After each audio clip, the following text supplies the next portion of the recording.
Hello boys and girls, it's Aunty Mimmi here, and today our funny book is called The Dinosaur That Pooped a Planet. Sounds fun, doesn't it? If you've not already subscribed to the channel, please do so now. Then sit back, get comfortable, and let's begin. Danny and Dinosaur like to have fun. Some days they had lots, some days they had none. One day they were bored. They had no games to play. "Danny," said Dinosaur, "what shall we do today? We could mow the lawn, we could tidy the place, we could do our chores, or we could go to space." "But you mustn't forget to have lunch," said their mummy. "You cannot have fun without food in your tummy." So they packed a packed lunch for the Science Museum, where rockets were kept if you wanted to see them. There were hundreds of rockets and spaceship surprises, tall ones and small ones of all shapes and sizes, and one that was ready to launch with a door big enough for a boy and his pet dinosaur. They ignored all the warnings. They couldn't care less.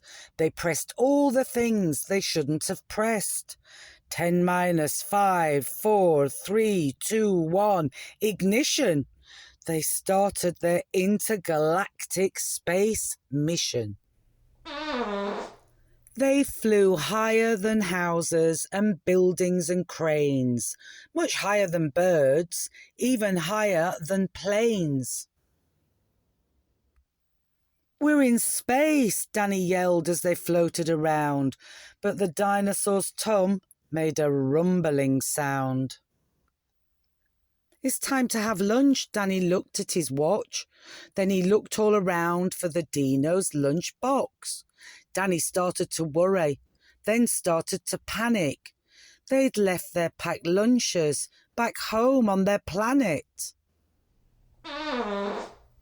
So with no food on board, not the smallest of crumbs, a disastrous dinosaur feast had become. It gobbled up gadgets and gizmos galore. Nothing was safe from the space dinosaur. Robots and ray guns and blinking red blinkers. Eating things thought up by NASA's great thinkers. The hyperdrive gamma reactor machine was swallowed along with the space tractor beam. It chewed and it chomped on the spaceship controls. The rocket was dotted with dino tooth holes. Inside it was bare. The spaceship was empty. Outside there were more things to eat. There was plenty. It broke down the door with a cool ninja chop. Out in space, dinosaurs are much harder to stop. It chomped on the moon like a big chunk of cheese, then shoved even more in its mouth with a squeeze. It munched on the Martians from Mars and their cats. Their cats are like ours, but their cats wear cool hats. Satellites, Saturn, and 6 supernovas, shape-shifting saucers, and 7 space rovers. It guzzled 5 gallons of fuel from the tank, and Danny's jaw dropped as he watched what it drank. With a crunch and a crack and a nom nom nom nom, in one dino gulp, their rocket was gone. Now nothing was left. All Danny could see was a fat dinosaur where the rocket should be.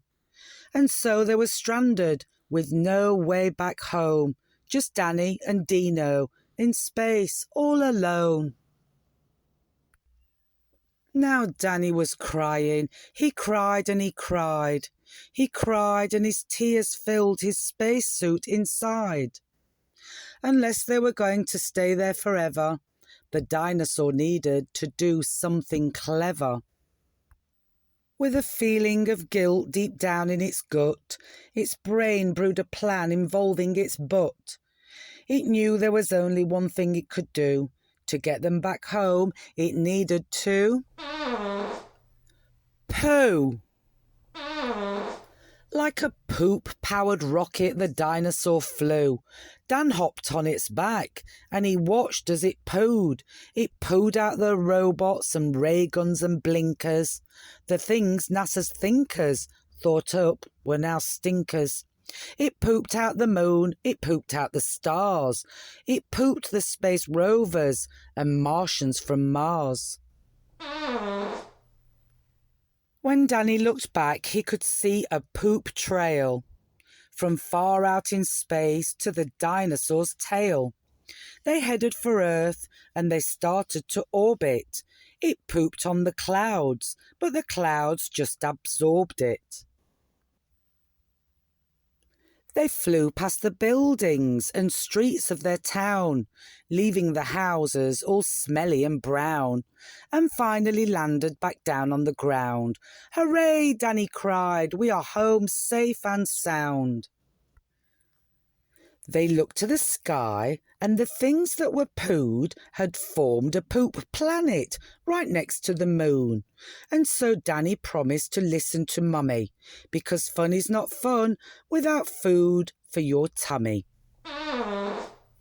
And just when you thought all the pooping was done, a Mars cat plopped out of the dinosaur's bum. Well, that was a funny little book today, wasn't it, boys and girls? I hope you enjoyed it and had a little giggle. As always, I want you to be kind to one another, look after one another, and try and have some fun every single day. Until next time, bye-bye.